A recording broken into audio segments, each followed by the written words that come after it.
Hi everyone, Rev Dan here. I'm the minister at the Unitarian Universalist Fellowship of Charlotte County, and it's great to have an opportunity to chat with you, even if it's on video. It is super weird to be here in the sanctuary with nobody in the seats. As you know, our building and our activities are closed for the foreseeable future until we figure out more about when we can gather again. The coronavirus is a scary thing. It brings us all some anxiety, some fear, some unknown, some paranoia. The important thing that I want to share with you today is that we are still a community. We're going to have to be a community in new and different ways, but we are still a community. I'd like to begin by lighting our chalice. The lighting of the chalice is something that unites Unitarian Universalists everywhere, even when we are not together in a physical space.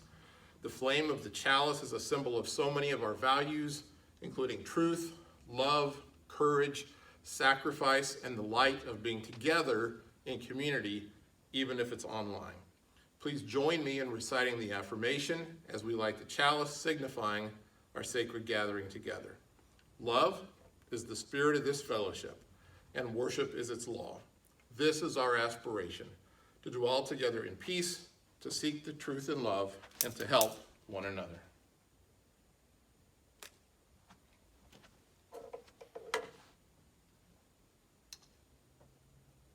As I was saying, the fact is none of us have experienced anything like this before. There's not a book that's written, there's not best practices to know how anyone is supposed to operate in a global pandemic with the very scary potential that coronavirus has. I don't know about you, but I've learned a new term this week. Social distancing is not something that was in my vocabulary before just a few days ago. And I actually don't really care for the term social distancing. I prefer to think of it as more of physical distancing. While we can't be together physically in this space for this time, we can be together socially, and there are many ways that we can do that. In fact, over the next few weeks, we'll have an opportunity to learn some new ways to engage with each other digitally, virtually, online. We're going to be using technology called Zoom. You'll expect to see an email and communication about that fairly soon. We can use Facebook in several ways to keep connected. Of course, we have email. There's YouTube. We'll be uploading videos to YouTube as well. And then, just like the olden days, there's always the telephone. We can call each other and talk and check in and see how we're doing. I'm especially concerned during these days about our at-risk populations. Some of our older folks who may live alone and not have anybody be able to check on them for a while. We have a lot of our fellowship with different health conditions, and we need to be concerned about them, about you. We're concerned about anybody who might be isolated because of things being shut down, typical services being unavailable, activities, the movies, the sporting events. Many of these are shut down, they're not taking place, and so it's easy to just sit home and feel like you're all alone, and we don't want that. I'm concerned about the hourly workers whose income will be reduced or possibly stopped because there's no one coming to their jobs. There's no place to go work for them anymore. And I'm very concerned about our local small business owners who rely on people getting out and spending money during this, the busiest time of the snowbird season. So how can we help each other, and how can we help those most at risk? Well, the most important thing that we can do is to be in contact with one another. All the ways that I mentioned earlier, and we're going to share more of those through email and other ways over the next few days. And we encourage you to take part in as much as you'd like to. Also, we have community organizations that are helping to help those in need. So watch the local newspapers, listen to the news and the radio for opportunities to help. And if some of those organizations provide ways online for you to contribute financially, we encourage you to do that to help those that are at most at risk. Specifically here at UUFCC, we're going to do as much as possible through online connections over the next few weeks. We can do committee meetings, we can do our social groups, our different gatherings, conversation among friends can happen virtually through Zoom. Our chalice groups can continue to meet through Zoom or Facebook or other settings. Our meditation group, conscious dance, yoga, Spanish class, Teaching Tuesdays, on and on and on and on and on, can still meet in a virtual setting. and you'll be learning more about how we're going to plan to do that.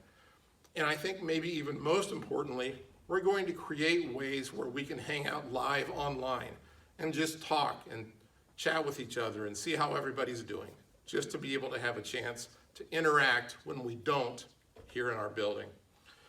As far as our Sunday morning worship activities, we're still working on a plan to make that happen. We need some technology, we need to figure out some ifs and ands, and I've chatted with Jim. He's got some thoughts about how to share music. I've chatted with Tom about technology. So we're working on that, and that's not going to be in place for this weekend, but hopefully by next week.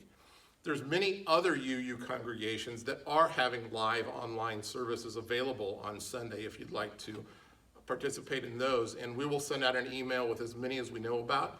And then there's also always, every single week, what's called the Church of the Larger Fellowship. And this is a Unitarian Universalist organization that's been around for a long time. Every Sunday morning, they have services live online at 8 o'clock Eastern time.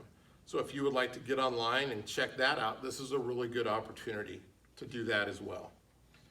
I'm concerned about pastoral care, how we're going to take care of you and everybody in our fellowship who may get sick, who may have a need, who may have a family crisis. We still have an opportunity to care for each other. Our care team will still be working together, and I'll be meeting with them this coming week to come up with strategies for how we can do that. And I am still available. Send me an email, give me a call, a text message. I'm available to talk on the phone. I can come see you. I can visit hospitals. None of that is prohibited. As clergy, I have a bit more access to some of those things that many other people do. I am available, and that's what I want you to know. The bottom line is that we are facing this challenge as an opportunity to learn more ways to connect and be in community.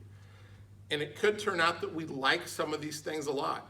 Even when we're back to whatever our new normal is, we might continue some of these ways to connect because we find them to be effective, helpful, and interesting.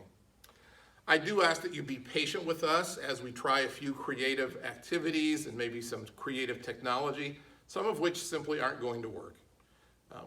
But like I keep saying, we do awkward. So if we get awkward and some new creative things don't work, we won't do them anymore and we'll try something else. We'll learn from other congregations to see what they're doing, and we'll steal their good ideas for sure. When we finally come back together, just keep in mind that it's not going to be the same. Our snowbirds will probably already be gone up north. We may have some people sick and in the hospital who might not be able to rejoin us for a while. This experience will change us probably forever in some ways. But when it's all said and done, we will be better. We will be more compassionate. We will be more loving. And how we experience community, social justice, and spiritual growth will not be the same. And that will be a good thing. We will be better because of this adversity. Please be in contact with us. Contacting me, contacting the office, contacting one of the board members or somebody on the caring committee. Let us know how you're doing as we work to reach out to you as well.